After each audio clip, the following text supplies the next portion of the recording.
আসসালামু আলাইকুম ওয়া রাহমাতুল্লাহি ওয়া বারাকাতুহু হামিদাও ওয়া মুসাল্লিয়া আম্মা বা'দ আউযু বিল্লাহি মিনাশ শাইতানির রাজীম ফাওয়াইলুল লিল মুসাল্লিন আল্লাযীনা হুম আন সালাতিহিম সাহুন সাদাকাল্লাহুল আযীম।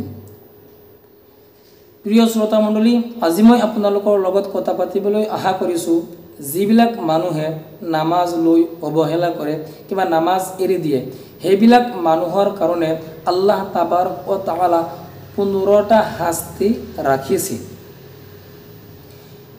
যেতিয়া মানুহজন দুনিয়াত থাকিব তেতিয়া আল্লাহ তাবাৰক ও তাআলা সেই মানুহজনক 6টা শাস্তি দিব, আৰু যেতিয়া সেই মানুহজন ইন্তিকাল কৰিব, এই ইন্তিকাল কৰাৰ সময়ত আল্লাহ তাবাৰক ও তাআলা এই মানুহজনক 3টা শাস্তি দিব, আৰু যেতিয়া মানুহজনক কবৰত ৰাখিব তেতিয়া আল্লাহ তাবাৰক ও তাআলা এই মানুহজনক 3টা শাস্তি দিব।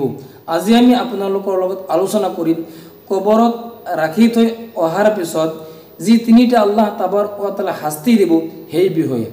প্ৰিয় শ্ৰোতা মণ্ডলী, হুজুৰ সাল্লাল্লাহু আলাইহি ওয়াসাল্লামে হাদিস শৰীফত কৈছে, কোনো মানুহে যদি নামাজ লৈ অৱহেলা কৰে, নামাজ এৰি দিয়ে, তেনেহলে আল্লাহ তাবাৰক ও তাআলা সেই মানুহজনক যেতিয়া কবৰত থৈ আহিব তেতিয়া 3টা শাস্তি দিব। নম্বৰ 1, আল্লাহ তাবাৰক ও তাআলা সেই মানুহজনৰ কবৰ মুশকিল কৰি দিব, তং কৰি দিব, অলপ কৰি দিব, কম কৰি দিব, আৰু সেই কবৰে মানুহজনক এনেকুৱা চিপা দিব, সেই মানুহজনৰ এক ফালৰ হাড্ডি বেলেগ ফালৰ হাড্ডিৰ ভিতৰত এনেকৈ সোমাই যাব। সেইকাৰণে আমাৰ নামাজ পঢ়িব লাগিব। আৰু 2 নম্বৰ হৈছে আল্লাহ তাবাৰক ও তাআলা ফেৰেশতাসকলক দি সেই মানুহজনৰ কবৰত জুই লগাই দিব, আৰু সেই মানুহজন জুইত জ্বলি থাকিব।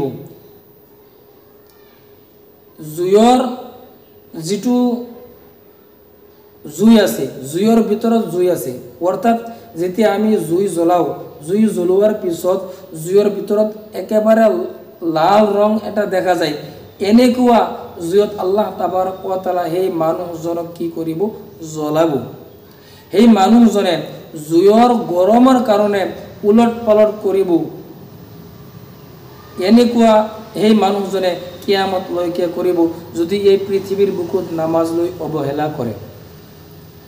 আৰু 3 নম্বৰ হৈছে আল্লাহ তাবাৰক ও তাআলা সেই মানুহজনৰ কবৰত এটা আজদা সাপ দি দিব।